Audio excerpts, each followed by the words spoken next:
doing things whilst scared and hurt. Why would we do that? We gotta wait. Let's wait, fix ourselves, and then do it, Drew. Surely, right? Life doesn't wait. Like, even the days when you are hurting and the days when you are sad and you are scared and things are going wrong and nothing is right, that's still life. You're not just doing a technique. You're not just doing a thing. You are showing yourself that you can live even with the uncomfortable feelings. A lot like Sandra has been just shown us. A lot of soul searching, a lot of reflection, a lot of like really thinking about what's important to her to get to that. But that is a place that we can get to. This is a real thing, and it may limit my time. And so I have to work with this now. Welcome to Disordered. This is episode 133. Today we're talking about doing it anyway, but doing it anyway while you're hurting or you're afraid or something is really wrong. We have a great story to start with that's going to get us into this topic. So let's get cooking. I am Drew Linsalata. I am a therapist that specializes in the treatment of anxiety and anxiety disorders in New York, in the US of A, former sufferer of the things we talk about here on this podcast, a 3-time author on the topic, psychoeducator, social media guy, guy that spends too much money on microphones, clearly, and one half of Disordered. The other half happens to be... I'm Joshua Fletcher, also known as Anxiety Josh, and I'm a psychotherapist and author who specializes in the topic of anxiety and anxiety disorders. I write books, I do podcasts, and I prance around on social media. Thank you for tuning in. I love doing this podcast. Yeah, it actually is one of the best hours of the week for sure. The reason why we want to just do this topic, doing it anyway, even while you're scared and hurting and things are really going wrong, is we got maybe the greatest did it anyway sent in by a listener ever. So it hit us both. Like it's really like I had chills listening to this. Yeah, it was a good one. And all did it anyways are good, big and small, or subjectively, some are big and some small, and every single one is worthy of sharing. But this one encapsulates both the philosophy, the mindset, things like that, and we'll use it as an inspiring one. Yeah, I feel like it's got everything. Let's listen to it, and then we'll definitely break it down. Here we go. Hi Josh, hi Drew. This is Sandra from Sheffield in the UK. I've lived with severe health anxiety all my life, really, since my mother passed away when I was a teenager. And I ended up in an MBU after having my own daughter who's 6 now, because I think my subconscious just couldn't believe that I lived longer than my own mum. I recently had my greatest fear realized and experienced something akin to a heart attack and was diagnosed with a pulmonary embolism. And off the back of the CT scan for that, I also was diagnosed with a rare autoimmune disease, sarcoidosis, that has been affecting my health in scary ways in recent years, giving me tachycardia and other symptoms easily mixed up with anxiety symptoms. Coming close to death has been really frightening, but in many ways I've been okay, and I've even slept well at night. I've reacted quite philosophically, which has really surprised me. I think thanks to a lot of psychoeducation over recent years, and your podcast has helped a lot too. I feel like the cloaked figure with a sickle is hanging over me more than ever, but what can I do? I have to remember to live no matter what life throws at me, to do it anyway, even if I'm hurting and scared. This is my life, and I don't want to waste it on fear. I do get anxious, I do get scared and sad and panicked, but I know it's okay to feel anything. I welcome all these feelings, no matter how hard they are, and I love my life. When it's my time, and we don't have any guarantees anyway. And isn't anxiety the inability to tolerate discomfort after all? The resistance to it is a time thief. So yes. Did it anyway? Well, I'm right in the middle of doing it anyway. Thanks so much for giving me such powerful perspective. Much love. Bye. Holy cow. I'm never going to play the stupid sound effect. Like, that's just amazing. Yeah, it's really good. Really, really good. And someone who gets it, and it's really nice. I'm going to use that to inspire today. So thank you so much, Sandra. And who'd have thought such philosophy would be coming out of Sheffield? So fair play. Absolutely love it. Yeah, doing things whilst scared and hurt. Why would we do that? We got to wait. Let's wait, fix ourselves, and then do it, Drew. Surely, right? Well, it seems like that would be the common sense thing. Like, oh, I have to fix this and then I can go and do my life. But that's not how life works anyway. I mean, there is so much philosophy in Sarah's, did it anyway here. I cannot, I'm really happy that she sent that in and shared that, because that is one of those things that life doesn't wait. Like, even the days when you are hurting and the days when you are sad and you are scared and things are going wrong and nothing is right, that's still life. That's your life happening. It's happening that way, which is not what we want, but it is in fact happening. So I think the idea that first I have to fix myself and then I can somehow go back to my life is not really correct, because you're in it. Today's life. Yeah. And obviously it pulls into a lot of things that we discussed here. It's the whole purpose of doing it anyway. We do it. Doing it anyway is the perfect encapsulation of willful tolerance, of the attitude shift. It goes against what we deem to be intuition. It feels counterintuitive.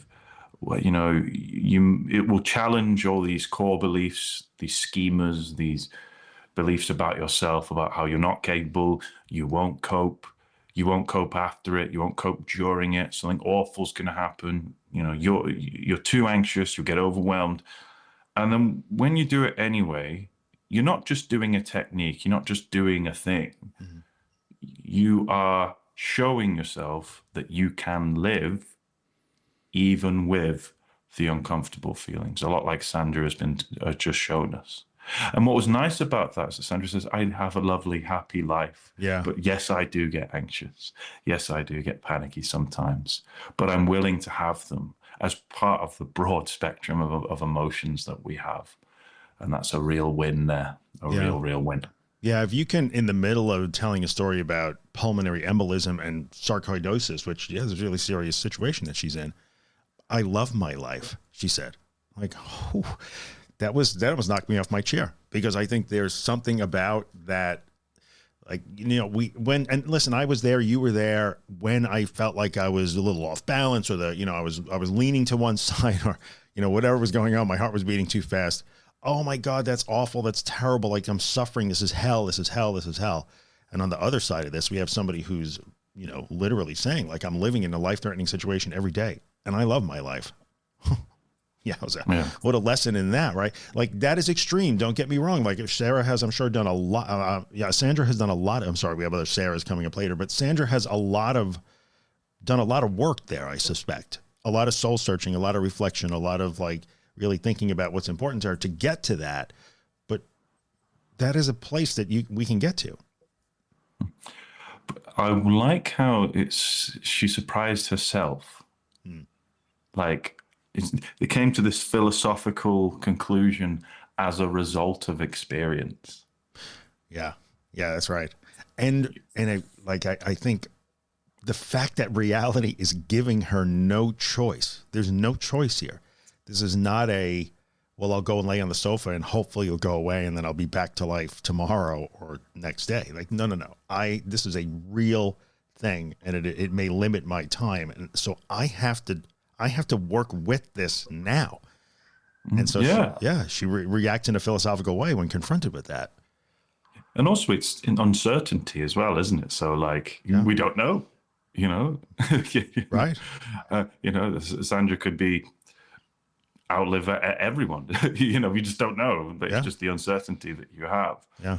But it was the philosophical change, the attitude shift of actually, dwelling on this uncertainty is not living life. Yeah. And I know it's difficult.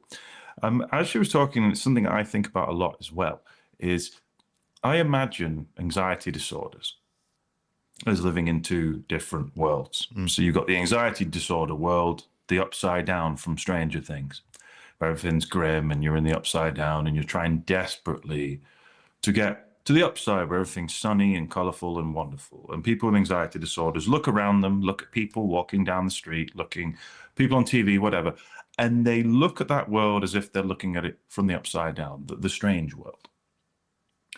And they crave and they do everything to try and get back to the colorful world.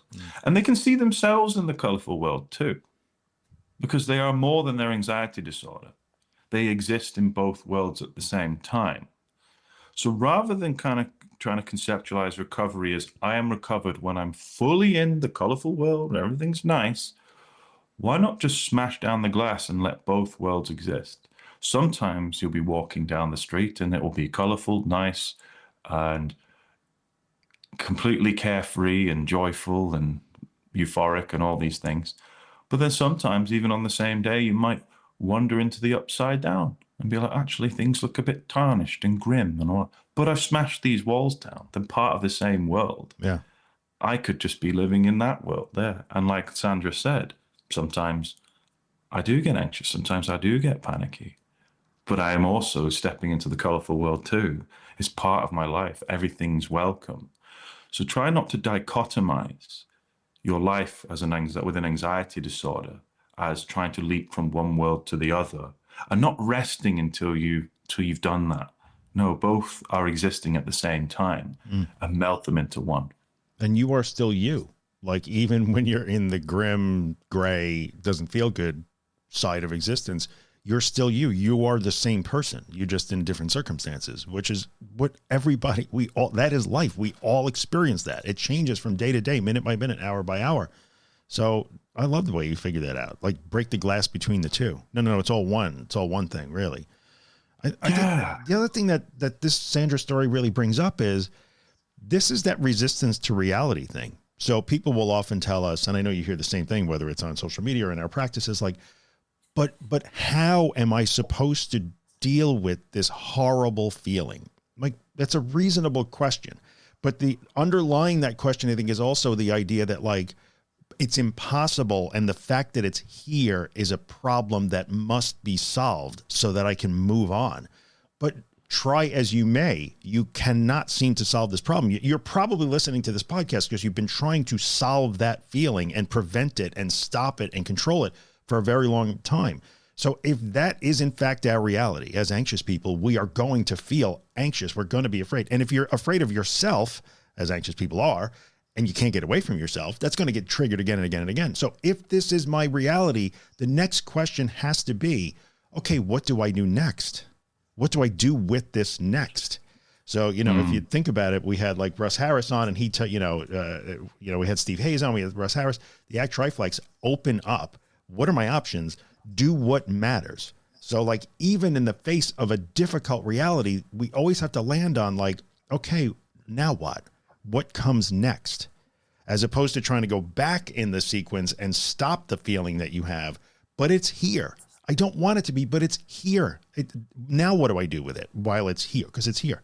And that's what Sandra's doing. This is here. I can't rewind it and change it. So with this reality, I hate it. I'm terrified by it. I don't like it. What do I do next? Now what do I do with it? Yeah. But knowing that you can drift back into the good side as well. Yeah. It's a bit like the imagery. Are you ready for more imagery? Yeah, let's bring it.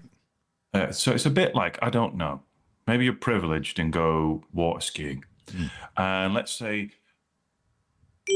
the guy on the water ski, sorry, that might have been me. The guy on the water ski, he's a jet ski, whatever, and you're behind on the surfboard. What's that called? Is that water skiing? Water skiing. Yeah. Yeah, I don't know. I wear really strong contact lenses. I can't go on water. And the guy on the jet ski shoots off and you're behind or on the boat, whatever. And he kicks off at a certain angle, poof, across the water, and you're behind on the jet ski. Now, as the boat's going, as long as you're kind of holding on and trusting the momentum of being on the water ski, you're going to oscillate from left to right, to left to right. And you just have to go with that. You'll end up back going on uneven canter again. You'll be right, left, and sometimes you'll be in the center. But as the boat turns, you're going to have to turn with it. As life turns, you're going to have to turn with it. And sometimes that's going to be at an angle that you don't like. So temporarily, you're going to have to wait and guide yourself back in the right direction again. Can you do it immediately? No. Right. Can you get frustrated and scream at the boat for not going straight all the time? No. You have to trust that momentum. And as Sandra was talking about that, it reminds me of it. It was like Yeah, sometimes I get anxious, panicky, and terrified. But I know that with the momentum, if I lean towards which way life's going, I will experience the nice, colorful side of things again. And it's a lovely analogy for anxiety disorders. We spend a lot of time fixating and working out why we're not dead center, why we're not always feeling great, and we're trying to erase everything else just to feel a sense of calm because we're addicted to calm and relief. Maybe not. Maybe just go with the swaying and the flow. Yeah. And why do I feel this way? What does this mean? What does this feeling mean? Now, in a situation like Sandra's describing, well, you kind of know what the feeling means, right? Like I know what my stressors are here. I know what my challenges are, and they are making me really anxious and stressed and afraid and despondent on some days. Who knows? I mean, I'm sure there's a very incredibly wide range of emotions somebody like this is going through. You know, in the anxiety disorder, it's like, but I don't know why I'm feeling this way, so I have to figure out what this means. What disaster awaits me because I am sad today? What danger awaits me because I feel a little off balance today, or my body is reacting as if it's under stress today? But there's no difference. So like in the end, the person who is facing a known challenge and stressor that's going to make you anxious says, well, what am I going to do with this? I have to move through anyway, even while I feel that way. And that is the lesson for anybody, you know, listening today that is dealing with an anxiety disorder, which is out of order. The feelings and the doom and the feeling of danger comes before the presence of an actual threat or stressor. So, but you got to act like the person who understands why they're feeling that way and says, I got to move through this. I got to navigate through this as best as possible. So take a lesson here, right? Like Sandra can't do anything about it medically. I'm sure she's doing the best she can with her team, but I love my life and I want to make the most of this. I'm going to engage with my life to the best of my ability within the context of this reality. Well, same if you're experiencing DPDR today, or you're dizzy, or you're nauseous today, or whatever it happens to be. Like, can you try that? Yeah. Here's a written did it anyway. Yeah. They've not given me permission to use their name, but I enjoyed this one. Okay. Hey, Josh and Drew, I found your podcast after I had come out of a horrific 2-year spiral of daily panic attacks and DPDR in which I couldn't function normally day to day, and it scared the living shit out of me. I've listened to every podcast over the past year, and through this, I have found courage to do things I wouldn't have done previously. In terms of did it anyway, I've flown on a plane over 6 times, went on a beautiful holiday with my girlfriend, taken up new hobbies such as Muay Thai to address the cardiophobia, and even went under the knife for a surgery to fix my dodgy ankle, which has benefited my quality of life, something I never would have done before out of the fear of the unknown. Can you have a round of applause for that first? Oh, hell yeah. And then a question I'd like to ask is quite retrospective. And so I pitch this to you, Drew. If you could have a conversation with the version of yourself that was in the midst of the anxiety whirlwind, what 3 things would you tell yourself? Again, thank you so much. Keep doing what you're doing. P.S. Josh, Arsenal are winning the league. Well, I cannot account for your delusions, but I absolutely love you did it anyway.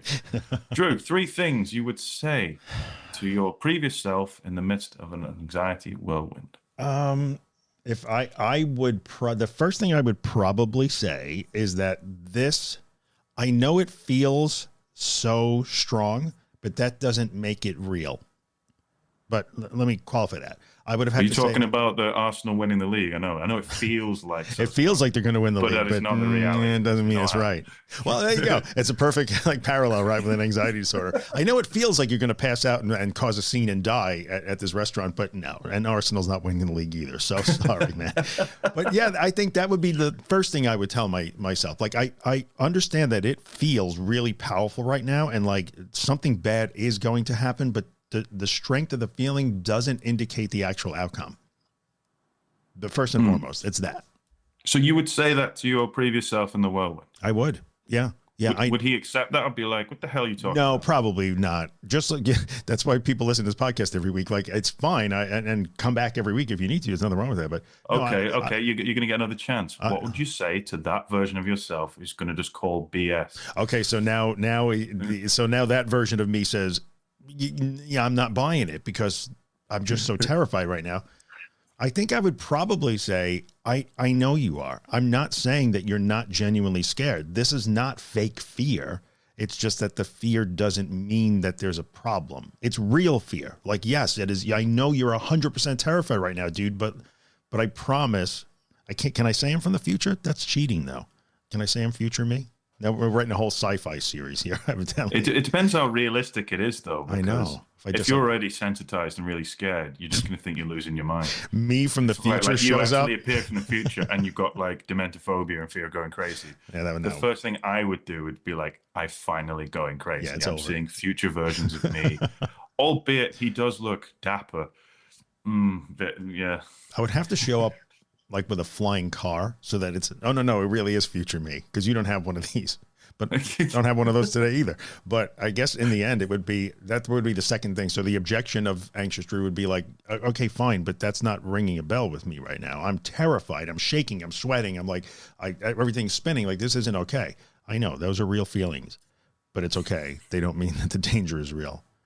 In the end, this is a good line of questioning, dude, because, well, what do you think would have happened? So now I say that to me. How do you think that plays out in the end? You know me. You're the values guy. I'm the compassion guy. Yeah. So my answer would be, I know what I felt like back then. Yeah. Skeptical, scared. So I think the power of feeling seen, so stuff that like Dr. Claire Weeks can do and things like that. It's the first thing I'd say is straight up, let me guess, you feeling like some awful's going to happen. You're going crazy. I bet you've had these thoughts. I bet you had that. I bet you're constantly monitoring. I bet you wake up, first thing you feel is this. I bet you avoid. Yeah, I bet you've not gone out of the house, have you, Josh? Yeah. Am I right? That would be the question first thing I'd say. And then immediately I'm like, all right, yeah, I'm feeling seen. That is me. I don't feel understood. I feel panicky. I feel like I'm going crazy. And then I say, okay, right. All that matters right now is that, have you noticed that since you've withdrawn and tried to fix, you still feel the same? Yeah. And you're probably scared to go out because you feel like you're pushing things, or you're too scared to leave that intrusive thought alone. Why don't you just try it? Because what's happening here is you're just in a bit of a loop, and it makes sense actually, Josh, because look, your life is absolutely on fire. Your brain can't tolerate this amount of stress. Okay, great. Well, it can tolerate it, but this is as a result of stress. Yeah. And the third thing I say is you can do it. And trust me, you'll want to do it because you'll get to see Newcastle win silverware and Arsenal finish second for 10 years in a row. So that's it. The third one is the best one. My third one would probably be, because the objection, I'm going to object to what I say, then I'm going to reiterate, then future me is going to reiterate. I know, but they're real feelings. I understand you are genuinely terrified. I remember what that feels like. The third thing is going to be, I'm not going to tell you any more words, because the only way you will learn this is to trust that you can handle it and do it. So I'm going to stop. I'm going to stop trying to convince you. I'll just kind of hang out here with you while you do it. Go test it. Oh, I like that. You have got a compassionate bone in your body, haven't you? I try to hide it, but it's there. I'll hang out with you and do it. I'll hang out with you. That's often the way it works in my practice. Like, listen, the only way I'm going to stop giving you logic and reason and words and coaching, because you can't hear it anyway. So the only way you're going to do it is to actually do it and learn from the doing. And how about I hang out here while you do it? Gets complicated though, because if you're doing the exposures for monophobia, you'd then be pining for the apparition of your phantom spirit from the future. That's 100% right. Because that's what got the credit for the exposure. Yeah. Well, it's a great question though. What would you tell yourself? And then if you're listening, I might say, ask yourself, what would you want? What would you want to hear from future you? That's a nice little thought exercise an anxious person might do. If future you, better you, desensitize you, could come back and help you right now, what would you want them to tell you? I would want them to give me the exact scores of every football game this weekend. Yeah. A bit like the almanac. And I just put that's it. My life savings on every correct score, become a billionaire. And then, So you're Biff. You would be Biff. Back, So, Back I to am the such Future. a Yeah, Biff. 100% I am- Biff. Yeah, I'm Biff. I'm Biff. Not into McFly. Marty and his weird incestual relationship he had with his mother. Yeah, that I'm was Biff. disturbing. Sorry, that was disturbing, Robin Zemeckis, just to saying. Anyway, good question, though. And a great did it anyway. I love it. At one point, I felt like there was a Billy Mays coming there because you just kept doing things, learned Muay Thai. I got surgery on my ankle. Like, yeah, keep going, brother. Really great. It sounds like the plot of Kickboxer, to be honest. Like It does. weak, down and out, and thought, you know what? No, I'm going to get surgery, get better, learn Muay Thai. Yeah. Oh, I love it. Then I'm going to win at the end and get the girl. Yeah, absolutely. Where are we? 24 minutes. Should we do an audio did it anyway? Yeah, why not? It's on theme, isn't it? It sure is. So let's do this one. And everybody begins with an S today, but here we go. Hey, Josh and Drew. My name is Sarah. I'm from Long Island, New York. You can use my name on the podcast. Hell yeah, Long Island, New York. Just saying. I wanted to share a did it anyway. This summer, I was dealing with one of the worst stretches of anxiety that I've ever dealt with before. I had a lot of big changes happening in my life, including losing my mother-in-law to cancer. I was waking up panicked every morning. My heart rate was through the roof. I couldn't eat without throwing up, and I really just didn't want to live anymore. And this was all happening while I was training for my first marathon. Running with these feelings was really difficult. I was having panic attacks during my long runs. I had a lot of self-doubt. I was having trouble fueling, and I just really wasn't sure if I was going to be able to run this race. The night before the marathon, I had a panic attack that sent me into a giant spiral. I really just was not sure if running was for me or if I was going to be able to do it. But on Sunday, I ran the New York City Marathon. I crossed the finish line, and I was just really proud of myself for not letting my anxiety win and taking those anxious feelings with me on the run. Not knowing if they were going to go away, but just bringing them along with me for the ride. And I'm really proud of myself, and I just wanted to say thank you for all of the amazing advice that you share on your podcast. I'm a fairly new listener, and this podcast has truly saved my life. And I just want to give any advice to anyone else who is going through something similar, that you can do really hard things even when you're anxious. Thanks, guys. Holy cow, everybody's killing it today. Amazing. Yeah, on brand. Love it. I love it. I love a good cheese sandwich. This podcast is a giant cheese sandwich, and I'm here for it. You had a panic attack the night before. Anyone who has a panic attack and enters the sensitized state feels very vulnerable. So you know what I'm going to do? The opposite of is literally exert my body and do a marathon.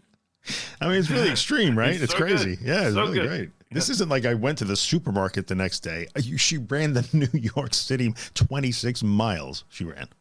Yeah, but also it's okay. Yeah. Even if the supermarket is your marathon. Yeah. Yeah. That's the last place you want to go. Yep. You know, because I think that's amazing. You should be really proud of yourself, and we absolutely love that. Yeah. And when the Disordered app is live, that'd be really nice. You can send in a photo of you with your time and things. We'd love that. Oh, it'd be great. Yeah. I always love these stories, right?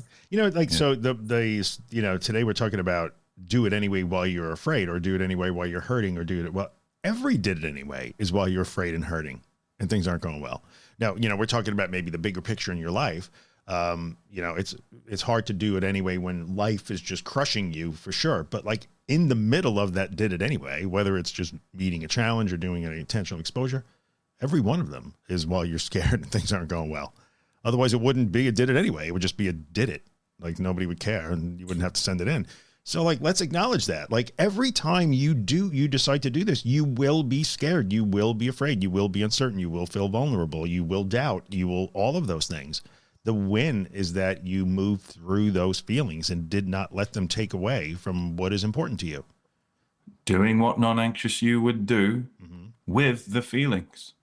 Oh, yeah. Love it. Because it appears all feelings are welcome. Yeah. And it appears to be possible. Say our two friends here who, are engaging with life, even under very difficult medical and physiological conditions, and who decided, I trained for this marathon. I'm going to run it. I ain't stopping. Yeah. So it is possible. I promise it is possible. Love this. I absolutely love that. What have you taken from today's episode, Drew? What did I take out of these? Inspiration, encouragement, all of those things. Like and honestly, almost like encouragement for everybody else listening. Like, listen, they're showing you that it is possible. It's not impossible. Come on, like, take that, stand up, do something small today. You can do it. Yeah, I love it. It is very inspiring. And what I like is that you are more capable than you think, and always surprised at the end of doing difficult things, existing, living by your values, and just being brave. Your brain, your meaning-making prediction machine, your brain's a prediction machine, always trying to make predictions about what will happen, sucks when it's through the lens of threat and fear. Because it's better to be right 1 in a million times and keep you alive than it is to be wrong 900 and whatever the math is. Roll the pentamillion gone, surprise yourself, roll it like Sandra, roll it like Sarah, roll it like our other question, did it anyway, and question sender in her, and surprise yourself by what you'll feel like at the end. Yeah, it can be done. It really can. So this is really great. That is great. Feel free to send in some audio and written did it anyways at disorder.fm. Look out for the upcoming app and health anxiety book, part of the Disordered series. And I think I'd like us to sign off with someone else's voice, because ours, I'm bored of my own voice. I'm kind of bored of yours as well, Drew. Very good. We love when you guys participate, so do it. Thank you for all the nice reviews that you're giving us on Spotify and Apple Podcasts and everything. It really helps the podcast. And guess we'll come back next week and we'll leave you with something to hopefully get you pumped up. I feel like the cloaked figure with a sickle is hanging over me more than ever, but what can I do? I have to remember to live no matter what life throws at me, to do it anyway, even if I'm hurting and scared. This is my life and I don't want to waste it on fear, fear, fear, fear.